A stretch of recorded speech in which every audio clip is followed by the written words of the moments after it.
L'anime commence avec un garçon de 10 ans nommé Ki. Une nuit, il monta sur le toit pour regarder la lune. C'était une belle nuit, mais lorsqu'il regarda dans la direction de la lune, il vit quelque chose avec des ailes qui avaient l'air vraiment effrayant. Cela lui fit tellement mal aux yeux qu'il eut du mal à voir. Les médecins dirent que Ki souffrait d'une grave maladie mentale, qui le faisait voir des choses qui n'existaient pas. Il pensait que c'était dû à une chute du toit. Pour l'aider à se calmer, ils lui donnèrent des médicaments puissants. Les années passèrent, et Ki put enfin quitter l'hôpital. À peu près à cette époque, un événement étrange se produisit sur Terre. Il y a environ 100 ans, un brouillard mystérieux apparut en Antarctique. Ce brouillard se répandit rapidement et recouvrit de nombreux pays. Personne n'a entendu parler de ces pays depuis. Le brouillard s'arrêta aux frontières de Daxia, qui est maintenant le dernier endroit où vivent encore des gens. Même si cela semblait étrange, les habitants de Daxia commencèrent peu à peu à oublier cet événement. Ils cessèrent de se demander ce qu'était le brouillard ou pourquoi les pays qui l'avaient recouvert avaient disparu. Ils décidèrent d'ignorer ce mystère et de continuer leur vie normalement. Un matin, dans la ville de Shenyang, à un feu rouge, un jeune homme nommé Ki, devenu aveugle, portait des légumes et des bidons d'huile avec un bâton. Le bâton l'aidait à trouver son chemin. Une fille, qui se trouvait à côté, lui proposa de l'aider à traverser la rue. Mais, quand le feu passa au vert, Ki la guida avec assurance de l'autre côté, ce qui attira l'attention des passants. Même s'il ne peut pas voir, Ki reste élégant et ne passe pas inaperçu. Les gens parlent parfois du passé de Ki. Quand il était enfant, il tomba du toit et perdit la vue. Il disait avoir vu une silhouette ailée sur la lune, ce qui l'avait conduit à être interné dans un hôpital psychiatrique.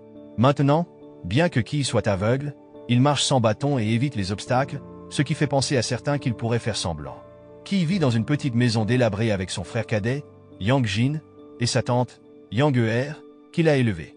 Il ne sait pas qui sont ses véritables parents. Après avoir fait des courses, Yang Er réprimanda un peu Ki pour avoir acheté de l'huile chère alors qu'il y avait des options moins coûteuses. Ensuite, Yang Jin offrit à Ki des lunettes de soleil, espérant qu'elle ait un style plus cool que son cache-œil. Même si Ki a quitté l'hôpital psychiatrique, les médecins continuent de vérifier régulièrement son état. Dans sa chambre, Ki dit au docteur Lee qu'il pouvait voir, bien que sa vision reste floue quand il regarde des lumières vives. Il mentionna aussi qu'il ne voyait plus d'hallucinations, n'avait pas de problème de mémoire, ne souffrait pas de maux de tête fréquents et dormait mieux. Même si Ki prétendait avoir des problèmes de vue, il simulait en réalité pour pouvoir mener une vie normale. Le docteur Lee lui demanda soudain s'il croyait aux dieux. Ki secoua la tête, pensant que la silhouette qu'il avait vue était due au choc de sa chute. Le docteur Lee lui demanda alors s'il croyait aux monstres mythologiques. Après l'apparition du brouillard mystérieux, des histoires circulaient à leur sujet, mais Ki pensait qu'il s'agissait simplement de rumeurs, car il n'y avait aucune preuve concrète. Pendant ce temps, dans un tunnel souterrain, un ouvrier fut attaqué par une étrange créature. Juste avant que l'ouvrier ne soit blessé, une lance vola et tua la créature. Peu après, une femme tenant la lance entra dans le tunnel et commença à combattre les monstres, appelés Ghostn. À ce moment-là, la femme n'était pas seule, car d'autres personnes combattaient également les monstres dans différentes parties du tunnel. 2 hommes avec des épées, une fille avec des lunettes et un tireur faisaient partie de ce groupe, connu sous le nom des Veilleurs de la Nuit. Dans les coulisses, un manager organisait et répartissait les tâches pour s'assurer que tout se passait bien. Un vieil homme nommé Kong Shen jouait également un rôle important. Il pourchassait certains monstres, appelés Ghostm, qui essayaient de s'échapper. Kong Shen devait terminer son travail rapidement pour empêcher les monstres d'atteindre les égouts et d'envahir les zones habitées. De leur côté, les 2 hommes avec des épées avaient terminé leur mission. L'un d'eux utilisa ses pouvoirs spéciaux pour faire oublier aux ouvriers terrifiés ce qui s'était passé. L'autre demanda à Kong Shen de dresser une barrière pour empêcher les monstres de s'enfuir. Mais Kong Shen répondit qu'il ne pouvait pas le faire car c'était trop difficile pour lui à ce moment-là. Il peinait à suivre les monstres, qui sautaient facilement d'un bâtiment à l'autre. Bientôt, sa partenaire, la femme à la lance, arriva et tua rapidement les 3 monstres que Kong Shen poursuivait. Plus tard, au dîner, Ki dit à Yang Er et Yang Jin que le médecin avait dit qu'il pouvait retourner à l'école, car sa tête ne lui faisait plus mal. Cependant, Yang Er et Yang Jin étaient inquiets, car les enfants différents, comme Ki, sont parfois victimes de harcèlement à l'école. Là, Ki les rassura et leur proposa de continuer à fêter son nouveau départ. De retour dans sa chambre, en retirant son bandeau, Ki se sentit coupable de ne pas avoir dit la vérité à Yang Er et Yang Jin. Même s'il essayait de s'habituer à voir, sa vision ne s'était pas améliorée. À cet instant, Ki avait encore du mal à voir et se posait de nombreuses questions, comme pourquoi la silhouette qu'il avait vue sur la lune lui avait fait autant mal aux yeux. Il avait également des capacités spéciales de perception, qui lui permettaient de voir clairement même les yeux fermés. Ki était aussi curieux au sujet du Dr Lee. Il trouvait étrange que ce dernier pose des questions qui ne correspondaient pas à ses dossiers médicaux, ce qui faisait penser à Ki qu'il n'était peut-être pas un médecin ordinaire. Le plus étrange, cependant, c'étaient les rêves de Ki au cours des 5 dernières années. Dans ses rêves, il se trouvait toujours dans une plaine brumeuse avec un énorme bâtiment mystérieux. Dans ses rêves, il frappait sans cesse à la porte de ce bâtiment appelé l'Asile des Dieux. Ki se demandait s'il y avait vraiment un Dieu dans ce bâtiment et si la silhouette qu'il avait vue s'y trouvait. Bien que la porte dans ses rêves ne se soit jamais ouverte, Ki croyait que toutes les réponses qu'il cherchait se trouvaient dans cet Asile des Dieux, également connu sous le nom d'hôpital psychiatrique des dieux. Il sentait qu'il devait trouver un moyen d'ouvrir cette grande porte. Le lendemain, Ki commença dans sa nouvelle école. Certains garçons se demandaient comment une personne aveugle comme Ki pouvait fréquenter une école ordinaire, tandis que les filles s'intéressaient davantage à son apparence. À la surprise générale, Ki fut chaleureusement accueilli par ses nouveaux camarades de classe au lieu d'être harcelé. Il s'avéra que Yang Er avait offert des œufs aux élèves pour les encourager à aider Ki. Grâce à cela, Ki se sentit obligé d'étudier sérieusement, de résoudre ses problèmes, de trouver un bon travail et de rembourser Yang Er pour toute son attention. Les amis qui avaient reçu les œufs de Yang Er furent très gentils et aidèrent Ki, allant même jusqu'à le raccompagner chez lui. Bien que Ki n'ait pas vraiment eu besoin de cette aide, il devait encore s'habituer au fait que les gens le traitent différemment à cause de sa cécité. En partant, un des élèves leur dit au revoir et rentra chez lui par la même route. Après le départ de cet élève, quelque chose d'étrange se produisit. Une odeur nauséabonde émanait d'une ruelle où l'élève venait de passer. Puis, un bruit effrayant se fit entendre, et une silhouette terrifiante apparut, ayant attaqué l'élève. Au même moment, Kong Shen jouait à un jeu lorsqu'il reçut un appel de son patron. Ce dernier lui annonça que des ghosts avaient été repérés dans le quartier de la vieille ville et qu'ils représentaient une menace pour les habitants. Kong Shen devait alors s'y rendre rapidement pour ériger une barrière et protéger tout le monde. Dans la ruelle, au moment du danger, le vrai visage d'un des camarades de Ki se révéla. Pris de panique, un élève poussa Ki au sol et s'enfuit, en disant qu'il devrait l'abandonner. Lorsque Ki se releva et dit à l'élève paniqué de fuir, ce dernier le poussa accidentellement vers le monstre. Non loin de là, Kong Shen arriva et installa une barrière spéciale que seuls les monstres ne pouvaient pas franchir, tandis que les humains pouvaient entrer et sortir librement. Une fois la barrière en place, Kong Shen rejoignit l'équipe de chasse aux monstres. Pendant ce temps, Ki, essayant de s'échapper, se retrouva piégé et incapable de fuir le monstre. Il ne pouvait se défendre qu'avec son bâton. Quand il était enfant, après sa chute du toit et sa perte de vision, les gens pensaient que Ki était mentalement malade et voyait des choses qui n'existaient pas. Maintenant qu'il était libre et retourné à l'école, il faisait face à un nouveau danger.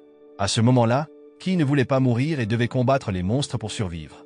Alors qu'il se battait, son bandeau tomba, et il eut l'impression d'être à deux endroits en même temps, en train de combattre les monstres et de frapper à la porte de l'asile des dieux. Les choses empirèrent lorsque d'autres monstres attaquèrent Ki, le projetant au sol.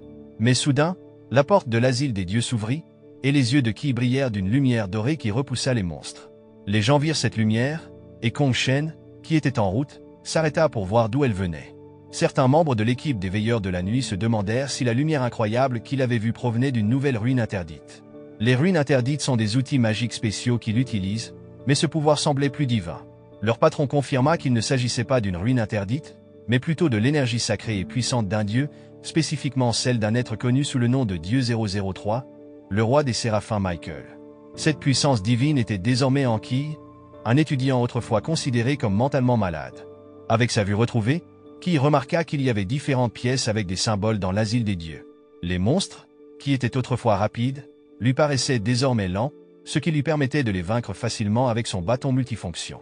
Alors que Ki se dirigeait vers une autre zone, Kong Shen arriva pour l'aider. Mais Ki décida de laisser Kong Shen derrière, bien que ce dernier veuille le recruter. Pendant ce temps, dans un endroit appelé la cour des anciens dieux, une vieille église utilisée par un groupe secret qui vénère des dieux mythologiques, un membre annonça qu'un nouveau dieu était né. Ce nouveau dieu était l'agent de Michael. Le groupe voulait capturer Ki car il pensait que son pouvoir leur serait très utile. Le lendemain, ailleurs, un livreur, qui transportait habituellement des boissons, transportait en réalité quelque chose de bien plus terrifiant. Des dizaines de créatures dangereuses appelées ghosts. De retour chez lui, Yang Jin remarqua que Ki était rentré très tard et sans sa canne. Inquiet, Yang Jin lui demanda s'il allait bien. Ki répondit qu'il allait bien et prétendit qu'il était simplement fatigué de sa première journée d'école. Ensuite, il ferma rapidement la porte derrière lui, mais Yang Jin trouva quelque chose d'étrange car il pouvait sentir du sang sur Ki. Épuisé, Ki s'endormit contre la porte et rêva à nouveau de l'asile des dieux. Cette fois, la grande porte du bâtiment s'ouvrit, lui permettant d'entrer. À sa grande surprise, l'endroit ressemblait exactement à l'hôpital psychiatrique où il avait été traité auparavant. Tout était similaire, ce qui éveilla la curiosité de Ki, qui voulut explorer.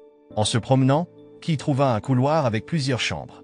La plupart des portes étaient verrouillées, mais il y en avait une avec un symbole de croissant de lune qu'il pouvait ouvrir. À l'intérieur, il vit une femme vêtue d'une tenue étrange, ressemblant à un costume de cosplay.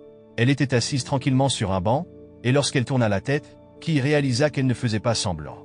Lorsque Key entra dans la pièce, des lignes dorées apparurent au plafond et formèrent un motif. Cela déclencha une nouvelle mission pour Key, aider une femme nommée Nyx avec sa santé mentale. Au fur et à mesure que Key progressait dans la mission, atteignant 1%, 50%, puis 100%, il recevrait différentes compétences de Nyx. À ce moment-là, Key savait, grâce à la mythologie grecque, que Nyx était la déesse de la nuit et la mère des dieux. Même si elle semblait calme, Key s'approcha pour la saluer. À sa grande surprise, Nyx le regarda tristement et lui dit qu'elle avait enfin retrouvé son fils. Là, elle tenta de le prendre dans ses bras, ce qui laissa Key perplexe car il n'avait jamais rencontré ses parents. Mais ensuite, Nyx serra une urne décorative derrière Key, pensant que c'était son fils. Il s'avéra que Nyx souffrait d'une maladie mentale, comme la mission l'avait indiqué. Pendant ce temps, les veilleurs de la nuit discutaient de Kong Shen, qui avait permis à Key d'aller à l'école. Kong Shen s'était assuré que Key puisse fréquenter l'école, mais, ne le voyant pas revenir, il comprit que quelque chose n'allait pas. Le lendemain, Kong Shen se rendit à l'école pour chercher Key. Cependant, alors qu'il consolait un garçon en pleurs, Key passa à côté sans le remarquer. Au fil du temps, Key s'adapta à sa vie scolaire tout en gardant secrète sa nouvelle capacité de voir. Il commença également à étudier des livres sur la santé mentale et à parler à des médecins pour aider Nyx, qui souffrait de problèmes mentaux. Peu après, Kong Shen cherchait toujours Key, mais il n'avait qu'un mauvais dessin de lui, dont personne ne savait vraiment qui il recherchait. Grâce à ses études et aux conseils des médecins, Key apprit que Nyx avait traversé de nombreux traumatismes. Elle fuyait la réalité et vivait dans un monde imaginaire. Sa prochaine étape consistait donc à découvrir la cause des traumatismes de Nyx et à l'aider avec des médicaments et du soutien. De retour à l'asile des dieux, Key, faisant semblant d'être un médecin, donna à Nyx un médicament calmant. Nyx, qui était alors apaisée et tenait l'urne qu'elle croyait être son fils, parla de son fils aîné, Danadus, disparu depuis 3000 ans. Key comprit alors que Danadus était une des principales causes des problèmes mentaux de Nyx. Peu de temps après, Key réconforta Nyx en l'appelant maman et en prétendant être Danadus. Comme Key n'avait jamais connu l'amour d'une mère, il décida de saisir cette occasion pour se rapprocher de Nyx. Nyx fut si heureuse de retrouver Danadus qu'elle pleura sur l'épaule de Key. À ce moment-là, un message apparut indiquant que le traitement de Nyx avait progressé à 3%. Cela signifiait que Key avait accompli une partie de sa mission et qu'il recevrait désormais une compétence spéciale de Nyx via un processus de sélection aléatoire. Lorsque la roue s'arrêta, Key obtint une nouvelle compétence appelée danseur nocturne des étoiles. Bien que cela puisse sembler étrange, cette compétence est très puissante. La nuit, elle rend Key 5 fois plus rapide, plus fort et plus résistant que d'habitude. Pour la tester, il s'entraîna au parcours, sautant et grimpant dans toute la ville. En plus de ses super pouvoirs, il pouvait désormais communiquer avec les animaux nocturnes comme les chauves-souris et les papillons de nuit, ce qui était très utile pour obtenir des informations la nuit. Key était enthousiaste et appréciait ses aventures nocturnes. Il se rappela que dans l'asile des dieux, il y avait différents dieux dans leur propre chambre. S'il parvenait à tous les guérir, il pourrait peut-être obtenir certaines de leurs capacités spéciales. Il était particulièrement intéressé à ouvrir la deuxième porte, marquée d'une couronne dorée, qui appartenait à un dieu chinois. Lors de ses explorations, une chauve-souris donna à Key des informations importantes qu'il devait savoir. Pendant ce temps, un chauffeur de camion, qui livrait des boissons en canette, s'arrêta pour aller aux toilettes derrière un buisson. Non loin de là, dans un entrepôt rempli de marchandises lourdes, Key et la chauve-souris arrivèrent près du camion, ce qui laissait entendre qu'il y avait quelque chose d'inhabituel à l'intérieur. En entendant des bruits provenant du camion, Key réalisa qu'il y avait de nombreux ghosts à l'intérieur. Le chauffeur revint et vit Key prendre une pièce métallique du chargement du camion. Puis, il appela Key le veilleur de la nuit, ce qui surprit ce dernier. À ce moment-là, les ghosts sortirent du camion et se dispersèrent partout. Lorsqu'un ghost attaqua Key, le chauffeur l'attaqua également avec un bâton magique violet. Mais Key utilisa les ghosts pour bloquer les attaques du chauffeur et les repoussa facilement. Bien qu'il soit entouré, les nouveaux super-pouvoirs de Key lui permirent de vaincre tous les ghosts en utilisant seulement une barre de métal. Il mit également le chauffeur hors d'état de nuire.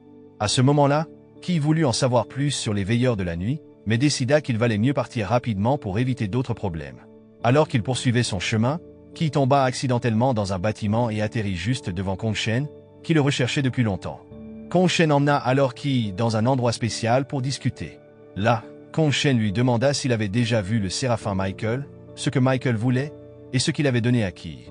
Avant de répondre aux questions de Kong Shen, Key demanda s'il existait vraiment des dieux dans ce monde. Kong Shen confirma qu'il y avait bien des dieux, mais que tous n'étaient pas réels. Il expliqua qu'un brouillard mystérieux avait commencé à se répandre en 1920, rendant la région de Daxia très isolée. En 1922, les gens virent pour la première fois une créature mythique appelée le dragon du chaos, qui était Léviathan, le seigneur des mers. Cela mena à la découverte d'autres dieux mythologiques, comme le séraphin Michael, connu pour avoir fendu un volcan avec son épée.